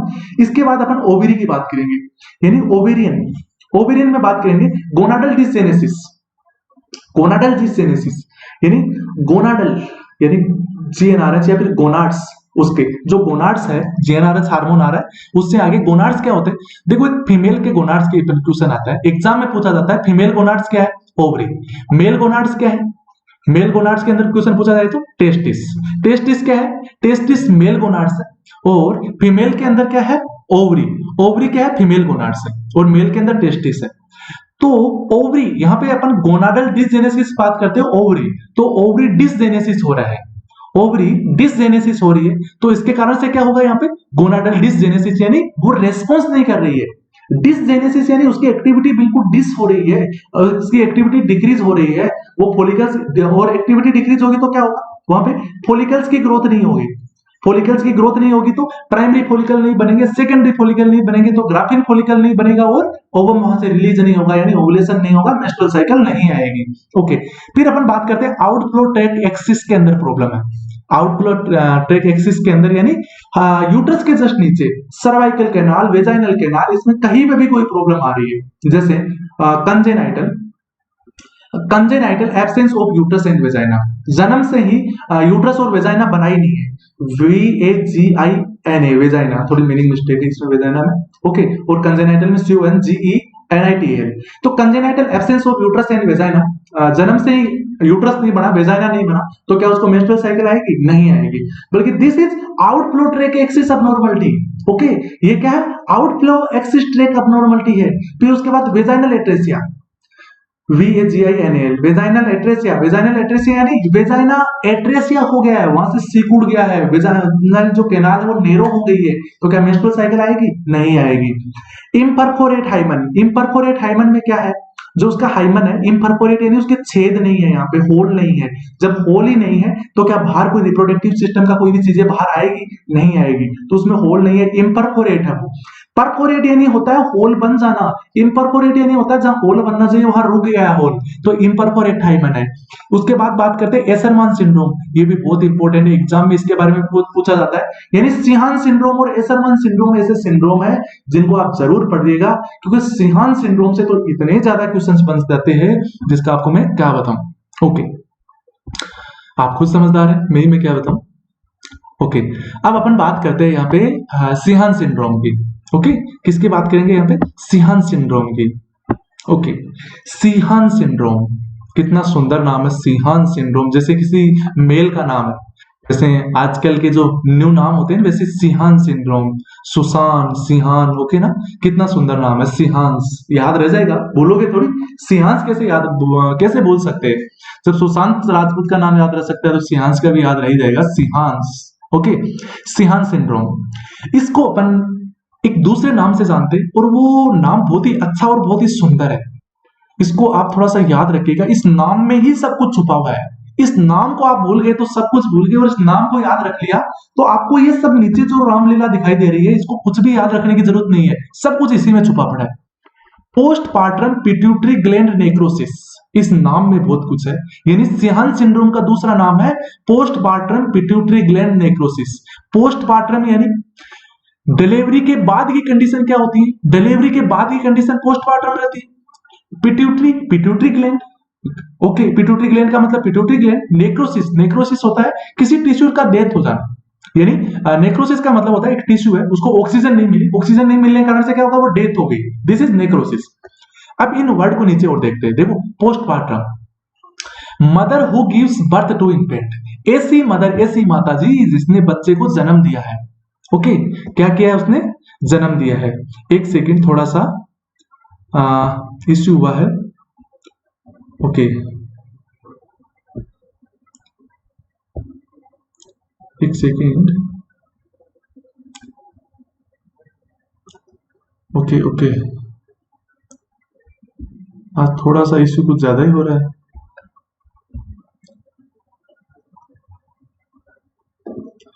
एक सेकेंड प्लीज, थोड़ा सा रुकिएगा।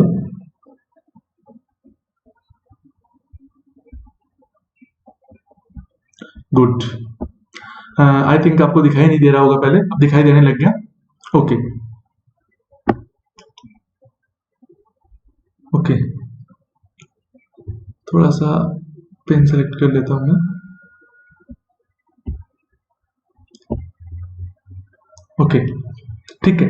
पोस्टमार्टम यानी ऐसी मदर जिसने अभी बच्चे को जन्म दिया है, वो मदर क्या कहलाएगी, पोस्टमार्टम, ओके।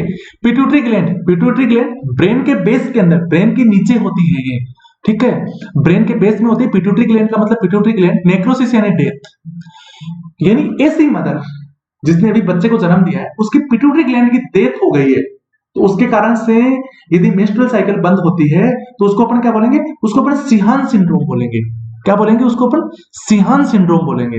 और ऐसा क्यों बोलेंगे, ऐसा इसलिए बोलेंगे क्योंकि जब पोस्टपार्टम पीरियड होता है वहां पे पोस्टपार्टम हेमरेज हो सकता है, डिलीवरी के कारण से हो सकता है वहां पे बहुत ज्यादा ब्लीडिंग हो गई है, और बॉडी से यदि ब्लीडिंग एक्सेसिव होती है तो पूरी बॉडी को कंपेंसेट करके सभी जगह ब्लड सप्लाई कम होगी उसकी। मान लो कहीं पे यदि ऐसी जगह है जहां पे एक ऐसा ऑर्गन है जो 300 ml ब्लड की सप्लाई ले रहा है, यदि 300 ml ब्लड की सप्लाई ले रहा है, 3% बॉडी की ऑल ओवर सप्लाई ले रहा है, जब बॉडी से ब्लीडिंग हो गई तो ऑल ओवर उसको 2% ही मिलेगी। बल्कि कुछ ऑर्गन तो कंपेंसेट करके चला सकते हैं काम, कुछ तो बोलते हैं भाई हमारा काम चल जाएगा, कंपेंसेट कर सकते हैं, बल्कि कुछ ऑर्गन ऐसे होते हैं वो कंपेंसेट नहीं कर सकते, जैसे हार्ट हो गया, ब्रेन हो गया, ऐसी चीजें कंपेंसेट नहीं करती है। और पिट्यूटरी ग्लैंड भी बिल्कुल कंपेंसेट नहीं करती है, वो बोले कि भाई हमें जितना चाहिए उतना चाहिए, हमें कोई मतलब नहीं है, यदि आपने नहीं दिया तो हम मर जाएंगे। और जब ब्लड उतना नहीं पहुंच पाएगा तो उसको ऑक्सीजन नहीं मिल पाएगी, और ऑक्सीजन नहीं मिल पाएगा तो वहां पे नेक्रोसिस डेवलप हो जाएगा, ओके। और उसके कारण से नेक्रोसिस डेवलप हो गया तो क्या पिट्यूटरी से जो हाइपोथैलेमस है, हाइपोथैलेमस तो बोलेगा भाई मैं तो यहाँ पे जीएनआरएस दे दूंगा, बल्कि यहां से पिट्यूटरी बोलेंगी भाई तुम तो दे दिया, बल्कि मेरी जो सेल्स है वो मर चुकी है और एफएसएच और एलएनएस वहां पे नहीं निकल पाएगा, और उसके कारण से एफएसएच एलएनएस नहीं मिल पाएगा तो ओवरी पे जाके कोई एक्शन नहीं होगी, ना वहां फॉलिकल्स की ग्रोथ होगी, ना वहां पे मेंस्ट्रुअल साइकिल आएगी, यानी ना रहेगा बांस और ना बजेगी वहां पे बांसुरी, ओके। तो disorder where cells in pituitary gland of new mother start to die due to excess blood loss during child birth. इस डिसऑर्डर के अंदर पिट्यूटरी ग्लैंड जिसको जो न्यू मदर है उसकी डाई हो जाती है, किसके कारण से, एक्सेस ब्लड लॉस के कारण से, बहुत ज्यादा ब्लीडिंग होने के कारण से उसकी पिट्यूटरी ग्लैंड मर चुकी है, नेक्रोसिस हो चुका है, तो उसके कारण से एफएसएच एलएनएस नहीं बनने के कारण से यदि मेंस्ट्रुअल साइकिल स्टॉप होती है तो उसको अपन सिहान सिंड्रोम बोलते हैं। आई थिंक नहीं भूलोगे, बहुत अच्छे से एक्सप्लेन किया है अपन ने और समझने की कोशिश की है, तो सिहान सिंड्रोम को तो बिल्कुल भूलना ही मत कभी। एसरमान सिंड्रोम बहुत ज्यादा इंपॉर्टेंट नहीं है, बल्कि इसके बारे में अपन आगे कुछ लेक्चर्स होंगे जिनमें डिटेल से, आगे बहुत ज्यादा डिटेल है इसलिए मैंने यहाँ ज्यादा नहीं समझाया इसको, क्योंकि इसके बारे में एक दूसरा एक लेक्चर है जिसके अंदर बहुत ज्यादा डिटेल से वहां पे एक्सप्लेन करेंगे अपन। ये बहुत ही रेयर डिसऑर्डर होता है। देखो सिहान सिंड्रोम तो कॉमन प्रॉब्लम है, बहुत सारी फीमेल्स में हो जाती है, बल्कि जो एक्वायर्ड कंडीशन ऑफ यूट्रस, ये यूट्रस की कंडीशन है, एक्वायर्ड कंडीशन है, इसमें क्या हो जाता है, इसके अंदर एक तरीके से जाले बन जाते हैं। ओके, इसके अंदर क्या बन जाते हैं, जाले बन जाते हैं यूट्रस के कारण। यूट्रस के अंदर ये क्या रहता है, एसरमान सिंड्रोम होता है। तो आई थिंक आपको अच्छे से समझ में आया होगा। ओके, तो आशा करते हैं इस लेक्चर को तो आप नहीं भूलेंगे। ओके, थैंक यू, फिर मिलते हैं अपन दोबारा नेक्स्ट क्लास के अंदर। Okay, good bye.